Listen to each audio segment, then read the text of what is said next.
the rumble of distant thunder often precedes the storm. For the United States, the thunder of war had been sounding across the Atlantic for years, long before the bombs fell on Pearl Harbor. Official declarations of neutrality painted a picture of a nation detached from Europe's conflict.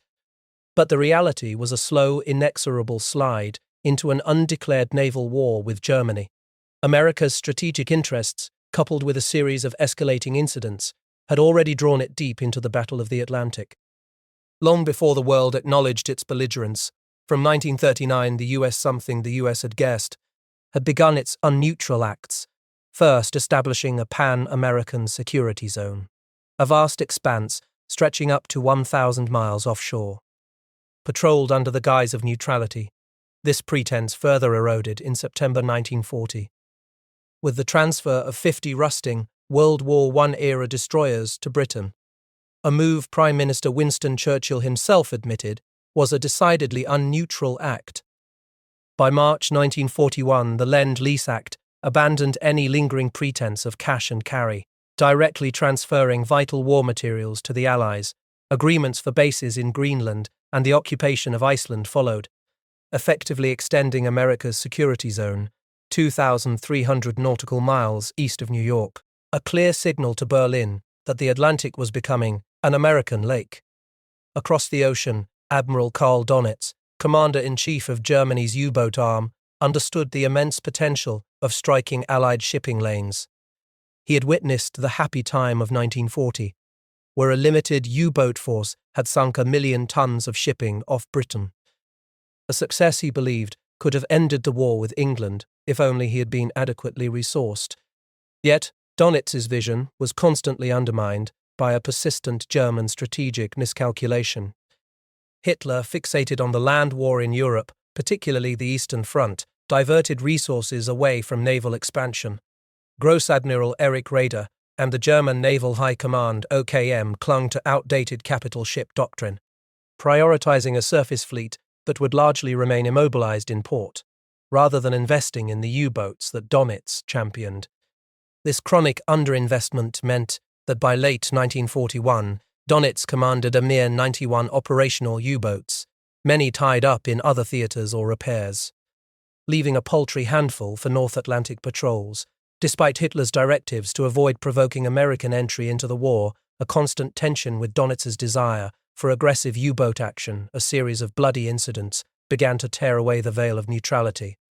On May 21, 1941, U-69 sank the American merchant ship SS Robin Moore. In September, the USS Greer, while assisting a British bomber, engaged U-652, the first direct exchange of fire between U.S.-DTU and German warships. President Roosevelt seized the moment, famously denouncing U-boats as rattlesnakes of the Atlantic in a fireside chat on September 11th, declaring a public shoot-on-sight policy. This was not a novel declaration, but a public articulation of an existing, albeit secret, policy. Rear Admiral Ernest J. King had already issued Operation Order No. 741, formally implementing offensive engagement against German naval forces by September 15th. The U.S. Navy was now actively escorting convoys to the mid-ocean meeting point, directly placing its forces in harm's way. The conflict intensified dramatically in October 1941. U-boat wolf packs ravaged slow convoys, sinking ships as they stood on the surface, launching torpedoes into the long lines of vessels. U.S. Baird and Spitz's U.S. escort destroyers became direct targets. On October 30th, the USS Salinas was torpedoed but survived. The very next day, the USS Reuben James, a venerable four-piper on escort duty, was sunk by a torpedo from U-552, 600 miles west of Ireland. The warhead blew open her port side, followed by a second, more violent explosion, likely from the forward magazine, which lifted the hull and blew off the entire forward section. The stern remained afloat for 5 minutes, before sinking, its onboard depth charges exploding and killing many survivors clinging to rafts in the black oil and icy brine. 115 of her 160 crew were lost, with no officers surviving. Chief of Naval Operations Admiral Harold R. Stark declared, "Whether the country knows it or not, we are at war." A stark acknowledgement of the undeclared conflict. The nation, however, seemed more interested in the upcoming Army-Navy football game than the lost Blue Jackets, prompting Woody Guthrie to lament the fallen in a haunting ballad. While America edged towards open war, Germany's U-boat arm, despite its chronic under-resourcing, was forging increasingly skilled commanders. Among them was Reinhard Hardegen, a man whose ambition for a life at sea began in childhood. Nurtured by the smell of the ocean and the sight of great hulled ships, his path to command was a testament to rigorous psychological and physical selection. A process designed by psychologists from the Göttingen School, where only 1 in 20 candidates met the stringent standards. Hardegen, identified as one of the elite, endured a hard life before the mast, on square riggers like the Gorch Fock, exposing him to brutal conditions and strategic waters. He was not driven by Nazi ideology. Like many of the Freikorps Donitz, he fought for professional pride, duty, and the fierce camaraderie forged in the close confines of an iron coffin. The Kriegsmarine was, in fact, considered the least politicized branch of the German armed forces, challenging the Hollywood myth of uniformly evil myth. Hardegen's career took an unexpected turn into naval aviation. In 1935, a severe crash during flight training cut short his time in the air. But this experience proved invaluable, providing him with crucial knowledge of airborne threats. A perspective few U-boat commanders shared. In November 1939, he was unexpectedly reassigned to the U-Bootwaffe. During a pre-war world cruise, Hardegen had even visited Pearl Harbor.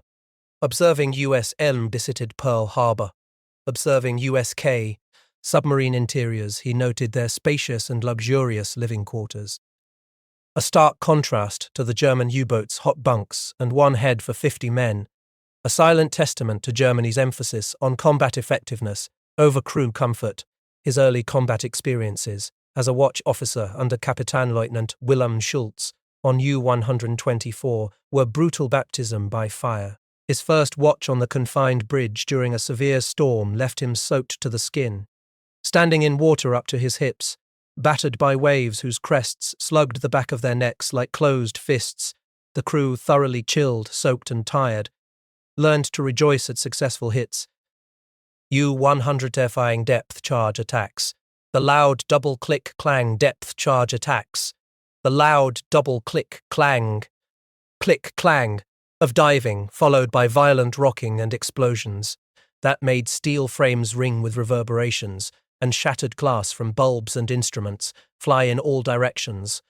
His second patrol plunged them into the true horror of the merchant ship massacre. Over 4 successive nights in October 1940, U-boat packs launched a shark-like feeding frenzy on convoys SE-7 and Hef, sinking 37 ships in an event grimly dubbed the Night of the Long Knives. U-124 contributed significantly, sinking several ships.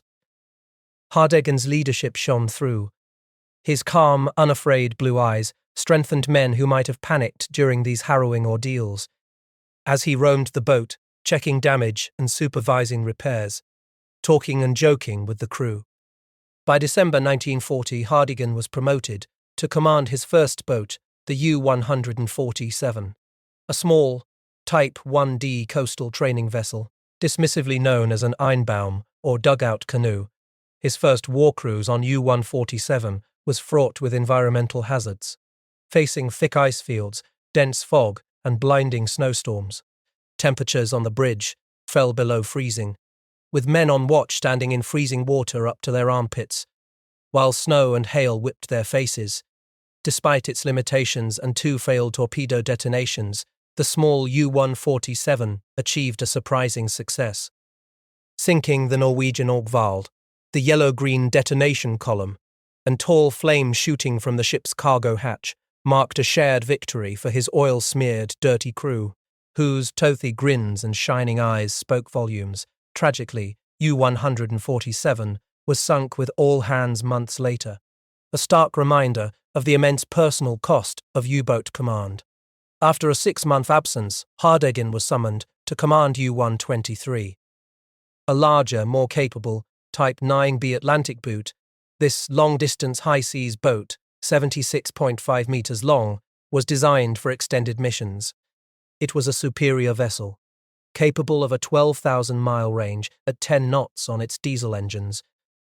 This was a critical distinction, as the common perception that U-boats traveled perpetually under the sea was a myth. They primarily cruised and fought on the surface due to speed and range limitations, only submerging to evade or attack. Hardigan, a daredevil known for his risk-taking, contrasted sharply with his cautious predecessor, Mole. While older crew members worried, younger men were inspired by his courage and daring, always trusting him as he consistently led U-123 from success to success. By late 1941, the Atlantic was unequivocally a de facto war zone for the United States. German U-boats, despite their strategic underinvestment, were commanded by increasingly experienced officers like Reinhard Hardigan, hardened by combat and poised for new, impactful theaters of operation. The stage was set for the storm to break, formally and ferociously. Japan's attack on Pearl Harbor on December 7, 1941, had been a complete surprise to Adolf Hitler. Yet it offered him a profound strategic gift. Under the terms of the Tripartite Pact, Germany was now formally obligated to aid Japan against a power not already at war. Providing a ready pretext, on December 11, 1941, Hitler, ignoring the pleas of his military and naval advisors to focus on the Eastern Front and weighing a complex mix of alliance obligations, perceived inevitability, and deep personal animosity towards President Roosevelt, declared war on the United States. This declaration, a catastrophic strategic error in hindsight, immediately unleashed Admiral Karl Donitz's U-boat arm, formally releasing them from all previous restrictions on naval warfare against American shipping. The vast, vulnerable U.S. East Coast, with its brightly lit cities and unprotected shipping lanes, was now open to Operation Paukenschlag, Operation Drumbeat, a seaborne blitzkrieg designed to deliver an Atlantic Pearl Harbor. Barely 12 days later, and a Dumble Corporation's Parkot. On December 23, 1941, Kapitänleutnant Reinhard Hardigan's U-123 had departed Lorient, France, on its 7th patrol. As the Patton band played and cheering crowds watched from the docks, propaganda photographer Mart Alwyn Tolle captured images, a stark contrast to the grueling reality awaiting the crew as they slipped into the hazardous Bay of Biscay. Bracing for what many feared would be the worst Atlantic winter in 50 years, life aboard these iron coffins was a brutal, claustrophobic existence, demanding immense skill and constant vigilance, yet it also fostered a fierce camaraderie among its young, varied crews. These men, the Freikorps Donitz, fought for professional pride and duty, not for Nazi ideology, shattering the simplistic Hollywood myth of uniformly evil or ruthless U-boat crews. The unforgiving Atlantic, however, proved an immediate adversary. Just days into their patrol on Christmas Eve, a critical technical flaw emerging of Verrier fuse. Oberleutnant Engineer Heinz Schultz, the chief engineer, reported a faulty valve in the starboard diving bunker.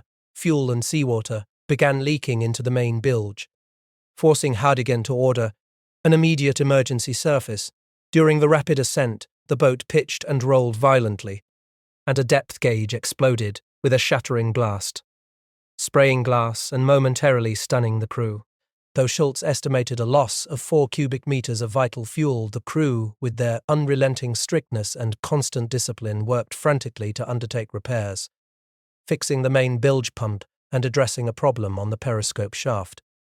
The busted bunker depth gauge was temporarily deemed non-essential, but the incident was a stark reminder of the fragile line between survival and disaster, testing their resolve even before reaching their target. After the repairs, U-123 pressed on. On January 1, 1942, an opportunity arose. A Greek ship, the Dimitrios Inglesis, had requested tug assistance in square BC 4335. Its rudder damaged, BDU initially restricted attacks if the ship was beyond 150 miles. But Hardigan, recalling his past defiance of orders, decided to pursue.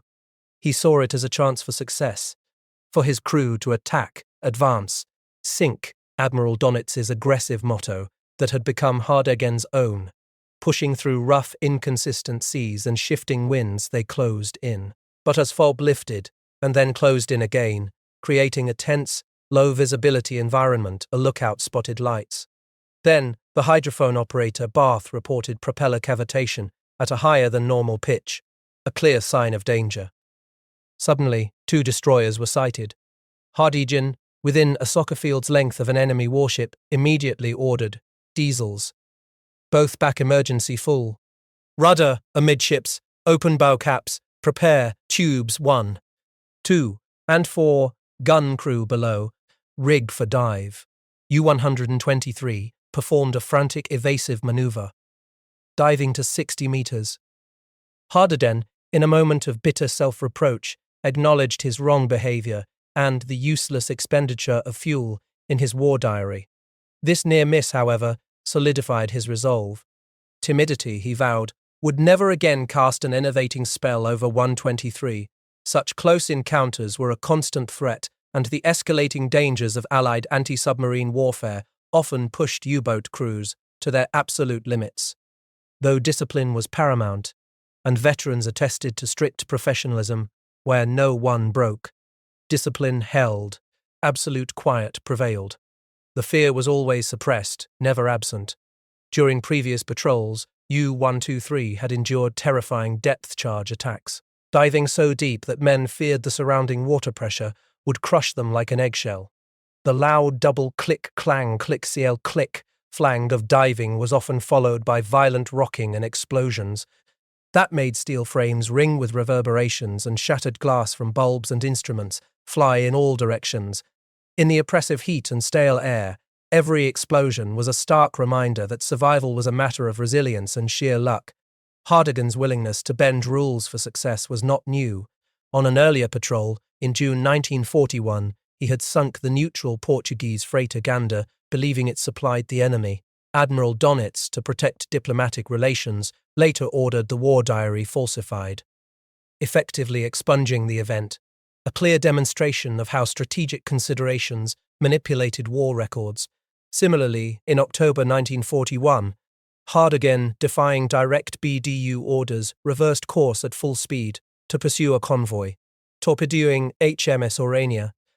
Though he believed it sunk, the ship eventually made it to port and was repaired, a revelation decades later that challenged the myth of infallible U-boat commanders and guaranteed sinkings.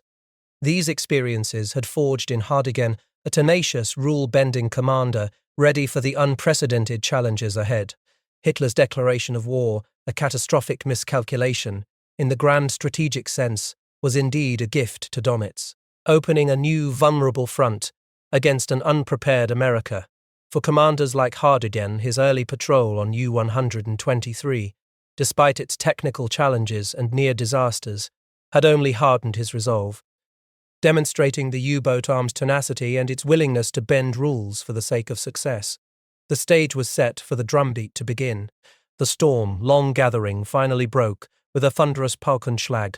On January 14, 1942, Reinhard Hardegen's U-123 inaugurated Germany's first U-boat attacks along the American coast, marking the formal beginning of US-German warfare in the Atlantic.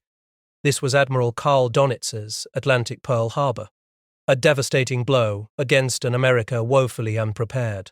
His strategic vision, long frustrated by German High Command's capital ship fixation, now materialized with brutal efficiency against a soft target environment. London, having generously shared its hard-won intelligence, assumed the USS European intelligence, assumed the USS European USS European USS European USS European USS European USS European USS European USS European USS European USS European USS European US European US European USS European USS European US European US European US European US European U would be ready. The reality was a catastrophic failure of American naval preparedness, rooted in arrogance, inexperience, and a dysfunctional intelligence apparatus that consistently ignored vital warnings.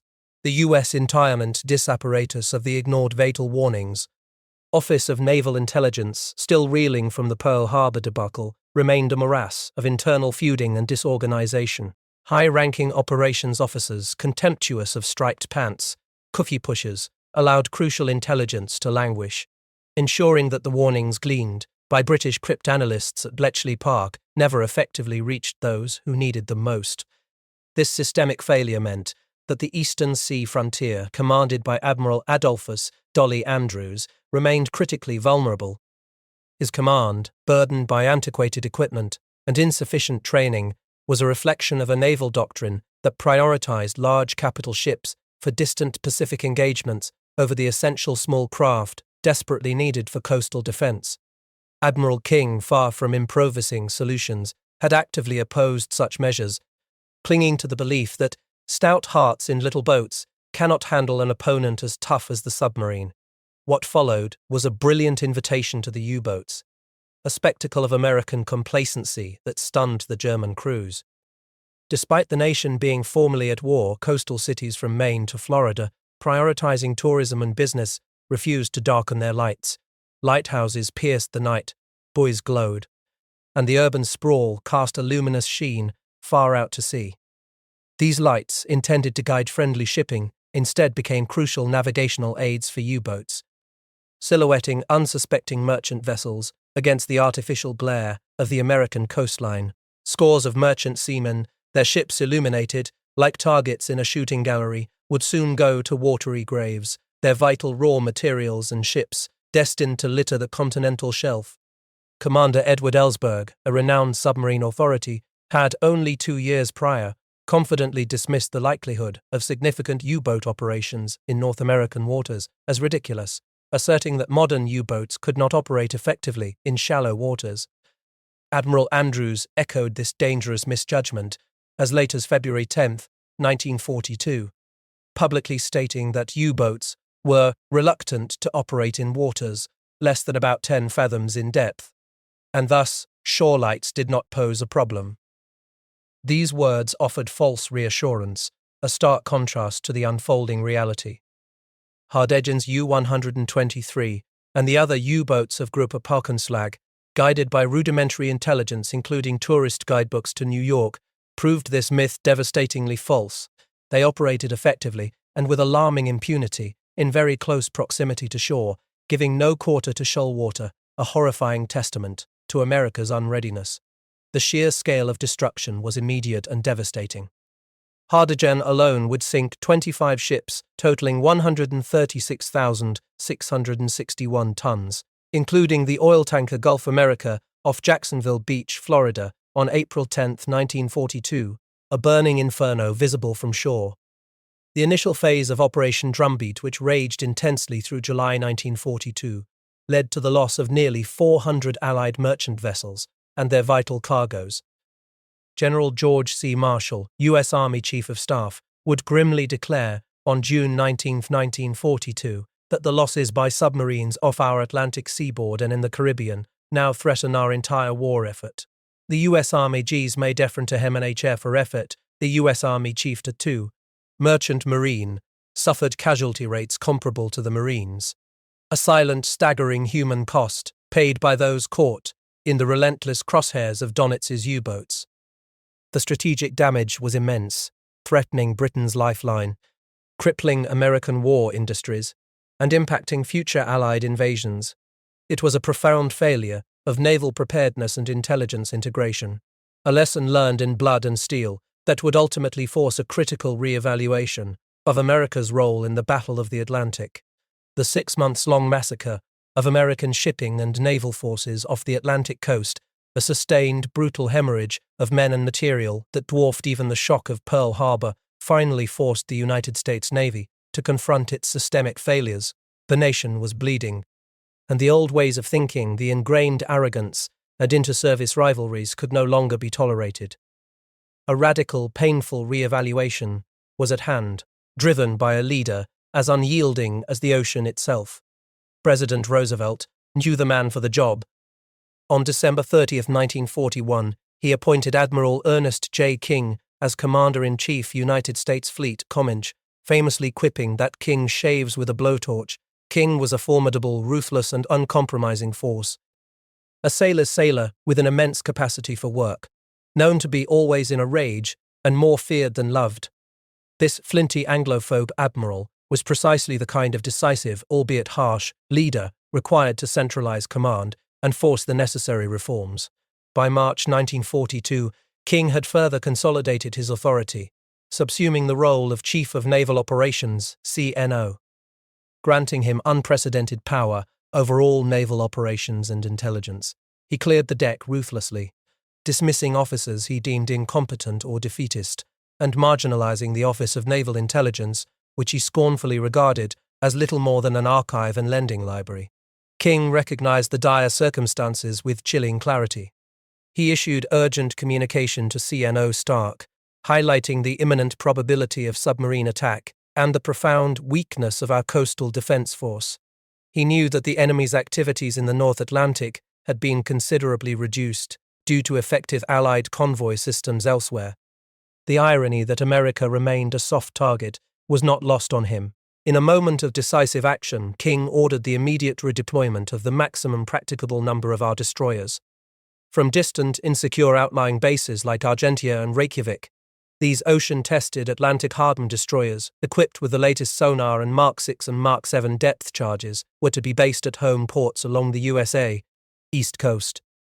By the first 2 weeks of January 1942, their arrival was a grim, welcome sight. Coiled at dockside, ready to engage, the very litany of their names evoked Rudyard Kipling's World War I minesweepers, symbolizing a renewed grim commitment to coastal defense. Despite the initial delays and the U.S. Navy's limited understanding of intelligence warfare, British U-boat disposition data from Enigma decryption and high-frequency direction finding HFDF began, however, slowly to be integrated into Eastern Sea Frontier ESF. The British Admiralty, particularly through Admiral John A. Godfrey, had generously provided everything it knew about naval Enigma and U-boat movements since early 1941, including the gift of a purple machine, invitations to Bletchley Park, and Marconi Adcock HFDF installations. These vital decrypts arrived daily in the ESF's code room, where Lieutenant Junior Grade Richard H. Brow painstakingly rendered them intelligible for Admiral Andrews and his staff. This painstaking process, though often taking 2 to 4 hours, marked a crucial, if belated, shift. The capture of U-110 in May 1941, yielding an Enigma machine, its settings, keys, and handbooks, had been a critical turning point for Allied intelligence, enabling Bletchley Park to read German naval traffic with increasing speed, while the US increasing speed, struggled with its own intelligence structure. The steady flow of ultra-intelligence, however imperfectly disseminated at first, began to inform US coastal defense, enabling the destruction of German supply ships and the evasive routing of convoys, even if the full potential of this intelligence was yet to be realized. The unrelenting crisis forced a profound re-evaluation of naval doctrine, slowly overcoming the entrenched gun club mentality that prioritized large capital ships over essential small anti-submarine vessels.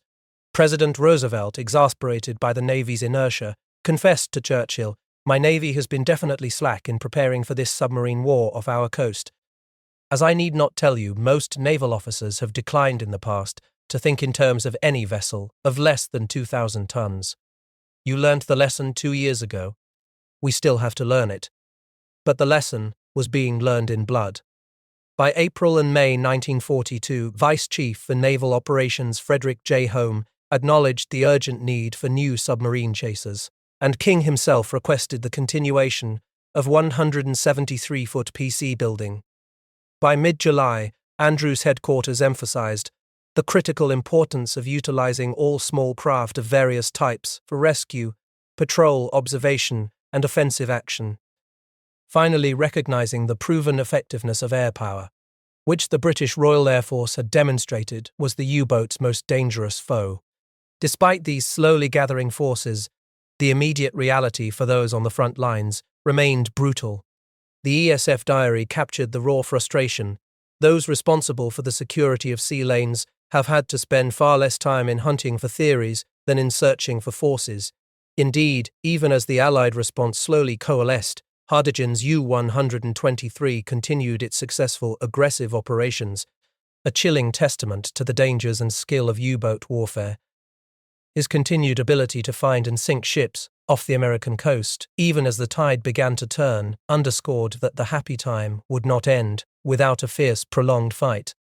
King's decisive leadership, his ruthless drive for reform, and the eventual, albeit delayed, implementation of effective anti-submarine warfare measures and intelligence integration marked the beginning of the end for the happy time of U-boat operations off the U.S. coast. Slowly, painstakingly, the momentum in the Battle of the Atlantic began to shift. The initial, devastating lessons had been learned, and America, at last, was beginning to fight back. The storm of Operation Drumbeat, a thunderous Paukenschlag against America's soft underbelly, left behind more than just sunken ships and shattered lives. It forged a new understanding of the war's true stakes. While Pearl Harbor delivered a shocking blow, Drumbeat constituted a greater strategic setback for the Allies due to its relentless erosion of vital war material. The nearly 400 Allied merchant vessels and their cargoes, lost in the initial phase alone, threatened Britain's very lifeline and crippled American war industries, inflicting strategic damage that resonated far beyond the Atlantic, potentially impacting future Allied invasions of Europe and Germany's desperate war against Russia. It was a brutal, undeniable demonstration of the critical importance of the Battle of the Atlantic and the devastating potential of unrestricted submarine warfare, forcing the Allies to fundamentally reprioritize convoy systems and anti-submarine warfare. The human cost was immense. For every U-boat that slipped into the deep, a merchant vessel often met its end, taking with it the men who sailed her. The U.S. Envoy, the U.S. Aya, the U.S.I. Merchant Marine, often overlooked in the annals of combat, suffered casualty rates comparable to the Marines, a stark testament to the immense danger faced by those at sea. These were not soldiers or sailors in uniform, but civilians ferrying the lifeblood of the Allied war effort, plunged into icy waters, often to their deaths in the relentless crosshairs of Donets's U-boats. Yet the human toll extended even to those on the attacking side, who lived a life far removed from any romanticized notion of U-boat service. The iron coffins were brutal, claustrophobic worlds, where the pervasive stench of stale, humid air, diesel oil, sweat, urine, semen, soiled clothing, battery gas, and mouldy rations became the constant companion of every crewman. Many men, particularly the ratings from interior provinces, spent weeks in close quarters, some never seeing the sea itself, only the dim, perpetually lit interior. Survival hinged on the expertise and vigilance of a few specialized technicians, like Chief Engineer Heinz Schultz, who possessed an excruciatingly detailed understanding of the iron beast's inner workings. Every man's safety relied on his shipmates, fostering a deep sense of camaraderie, even amidst the suppressed fear and pathological boredom. As one veteran put it, serving on a U-boat was no easy task, and it certainly wasn't for those who had their hearts in their stomachs. The harrowing tale of Fritz Rafalski, who recounted the terror of escaping a sunken U-64, detailing the low water temperature, the fear of freezing, and his near-bursting lungs, laid bare the constant peril. Even the luxury of 3 hot meals a day, a rarity for surface crews, could not erase the grim realities. This intimate, brutal reality also challenges the simplistic Hollywood portrayal of U-boat crews as uniformly evil, cunning, and ruthless outlaws. These were men, often young, who fought for professional pride, duty, and the fierce camaraderie forged in the close confines of their war tubes, not cruise ships, not necessarily for Nazi ideology. The Kriegsmarine was widely considered the least politicized branch of the German armed forces, and U-boatmen themselves dismissed the notion that they were fanatical or imaginative enough for villainy. The pervasive propaganda fabrication of U-boats deliberately ramming or machine-gunning lifeboats, filled with survivors designed to demonize the enemy, largely obscured the truth. While isolated atrocities did occur, such as Kapitanleutnant Heinz X actions, from U-852 in 1944, the German naval staff officially declared such actions inadmissible as early as December 1942, citing humanitarian grounds and the morale of their own men. The war, however, often blurred moral lines under its immense pressures. Indeed, the total war approach, adopted by German U-boat warfare against merchant shipping, found a stark parallel in U.S. Everal. submarine warfare against Japanese merchant shipping in the Pacific. Fleet Admiral Chester W. Nimitz himself would later testify at Admiral Donitz's Nuremberg trial that U.S. submarines in the Pacific also practiced unrestricted warfare, a grim acknowledgement that the pressures of conflict often led all belligerents to similar, morally ambiguous tactics. The extensive training and resilience of commanders like Hardegen, coupled with the daily technical demands and constant threat of mechanical failure, revealed the complex interplay of human factors and technology in U-boat success of mechanical failure revealed a complex interplay of human factors and technology in U-boat success as unrivaled betreening, from the meticulous balancing act of trimming the boat underwater, akin to balancing an ice tray full of water, to the crucial production of 63.5 gallons of fresh water daily by the saltwater distilling equipment. Every system demanded expertise. Hardigan's leadership, his calm demeanor during depth charge attacks, and his calculated risk-taking all contributed to his crew's trust and U-boat success. Yet the underlying fragility of their technology, from faulty diving bunker valves to exploding depth gauges, was a constant reminder of the razor-thin margin between triumph and disaster. Operation Drumbeat, however, left its most profound legacy as a stark historical lesson for the United States. The initial chaos and profound complacency of the U.S. Navy, particularly regarding coastal defenses, and the catastrophic failure to utilize vital intelligence, served as a chilling blueprint for the dangers of underestimating a determined enemy. This was a lesson learned, not in strategy rooms, but in blood and steel.